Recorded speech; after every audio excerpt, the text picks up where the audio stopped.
Welcome to Fun and Games Side Quests. Every episode is a different host sharing a video game they love and why they love it. Hey everyone, my name's Abu and I'm the creator and executive producer of the Lore Party Podcast Network. If you're a fan of this podcast or other video game podcasts like it, I think you'll be a fan of Lore Party as well. But I'll tell you more about that at the end. Today, I want to talk to you about one of my all-time favorite video games, Night in the Woods. Now, there are a lot of things I could say about Night in the Woods, and I could probably ramble on for way too long, but I've been given a 10-minute window to try and convey my love of this game, so I broke my thoughts down into 5 key things I want to talk about. I'm going to do my best here to avoid spoilers or talking too much about key moments from the story because I really think you should experience this game for yourself. I know it's been years. We're definitely past the spoiler statute of limitations, but I want to maintain the experience for anyone who listens to this and is interested in the game. So like I was saying, I jotted down 5 things I wanted to touch on with the game. Now, I didn't script this, so I'm just going to go off the top of my head and try and cover these 5 aspects of the game that really spoke to me, that I loved about it, and hopefully, if I've done my job well at the end of these next 10 to 15 minutes, you will be convinced to go pick up this game and experience it for yourself. So the first thing about the game is the thing that will become immediately clear as soon as you fire it up. This game is gorgeous. And I know that's said about a lot of indie games out there. Indie developers are known for finding creative and beautiful ways to convey their stories without the huge assets and large teams that AAA developers might have access to. So we're not talking graphical fidelity here, we're talking artistic expression.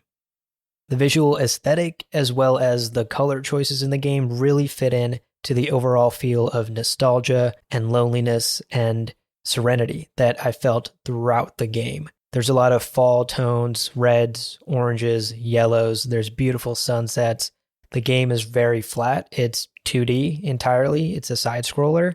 The characters and the world almost look like cardboard cutouts, like a kid would cut out all the shapes, the triangle, the square, the rectangle, and build a house out of it.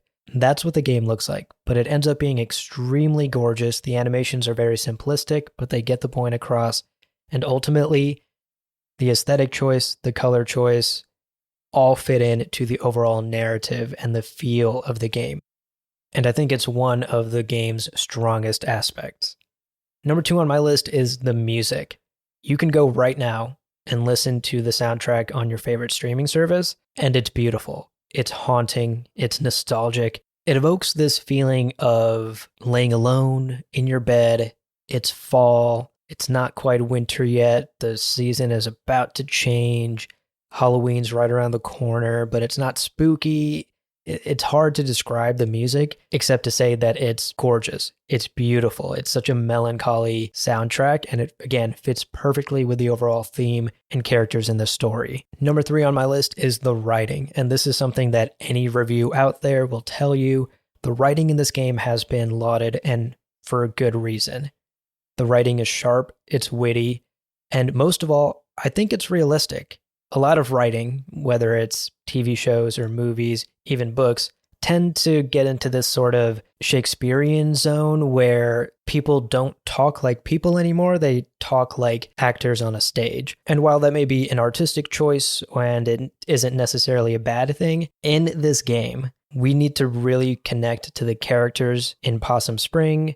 We need to connect to May's friends. We need them to be real, so that we feel the same connection that May does. And ultimately, the writing achieves this. And something that I think often gets overlooked when it comes to the writing in Night in the Woods is that it's funny. There were some genuine moments where I found myself stopping and laughing out loud or taking a screenshot because someone just says something so sardonic, or there's a moment of just dark humor that is maybe just a throwaway, but it, again, brings life to the world. There are characters that have their own distinct ways of speaking that you learn to love or hate depending on the characters.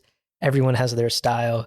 At the end of the day, the writing is really the glue that holds this game together, in my opinion. And speaking of the characters, that's item number 4 on my list. The characters are absolutely amazing. They're well-rounded, They're full characters with backstories and faults and things that you can love about them and things that will annoy you about them. They have motivations and they have responsibilities and other connections outside of you as May, as the main character. They get angry, they laugh, they get upset. There's a range of emotions that these characters express, and you can't help but fall in love with this lovable cast. You have your main cast of characters, which is May, who you play as, and then her friends Angus, Bee, and Greg. I hated Greg, for the record. And of course, there's a number of other characters that you will repeatedly come across in the town of Possum Springs. It's a small town. It's a rural town. Everyone knows everyone else. Everyone is up in everyone else's business. And that's the whole point. You're supposed to get to know the people in this town. Every day is sort of repetitive in the way you wake up as May. You walk downstairs. You probably go and talk to your mom. Then you walk outside. You walk past your neighbor. Maybe you say something to him. That kid sitting out on the stool every morning will always be there. You go and talk to him and get to know a bit more about his story.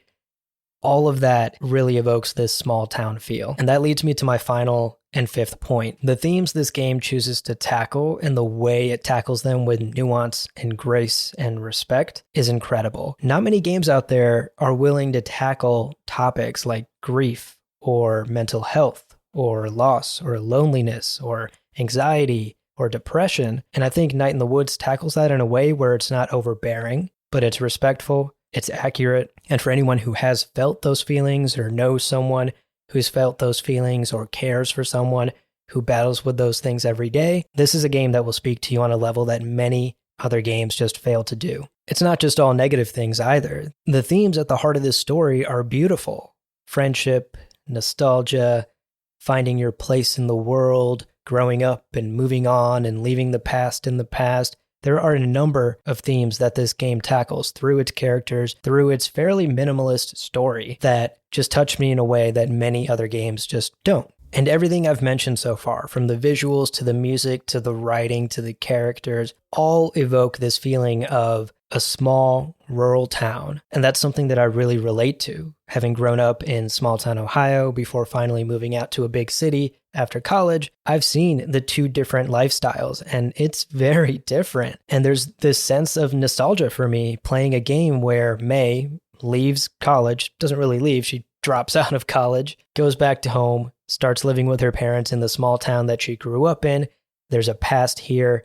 She has connections here. She has a favorite pizza joint that ends up not being there anymore when she's back. And there's a number of lessons that May has to learn on this trip home as she tries to rekindle what past she had and as she tries to deal with many of her own issues. So to wrap up, I know I was fairly vague here about the story and the characters, and that was intentional. I wanted to keep the spoilers to a minimum here because I want you to experience this game for yourself. The visuals, the music, the writing, the themes, the characters, the story, all of it is top-notch work crafted with love by people who genuinely understand the characters in the world they built and have something to say about the real world. And I think every gamer and everyone owes it to themselves to at least experience this game once. I find myself going back every fall and playing Night in the Woods over and over again. Something about the weather changing, the leaves falling, autumn in the air, makes me want to just revisit Possum Springs, hang out with Angus and Greg and Bee and May, and relive that small town adventure with them. So like I was saying, I'm the creator and host of the Lore Party Podcast Network. We are a network of shows that are dedicated to celebrating video game storytelling. Our podcasts go deep on the stories and characters and universes of our favorite video games. We don't do reviews. We don't talk about gameplay. We don't talk about industry news. There are a number of other podcasts that I'm sure you already subscribe and listen to that cover that stuff.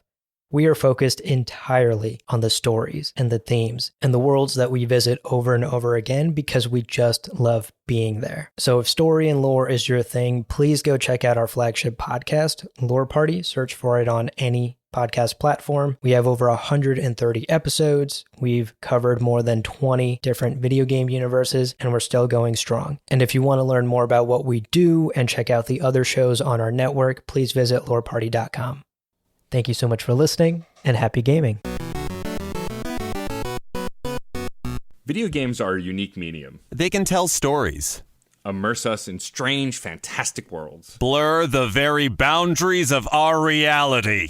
But at the end of the day, video games are fun, whatever fun is to you. I'm Jeff Moonen. And I am Matt, a.k.a. Stormageddon. And on Fun and Games, we talk about the history, trends, and community of video games. It's a celebration of all the games we play and all the fun we find within them. And there's so many more games out there. So we hope you'll share in that conversation with us. Fun and Games podcast with Matt and Jeff. Find us on certainpov.com or wherever you get your podcasts. And happy gaming. CPOV. certainpov.com.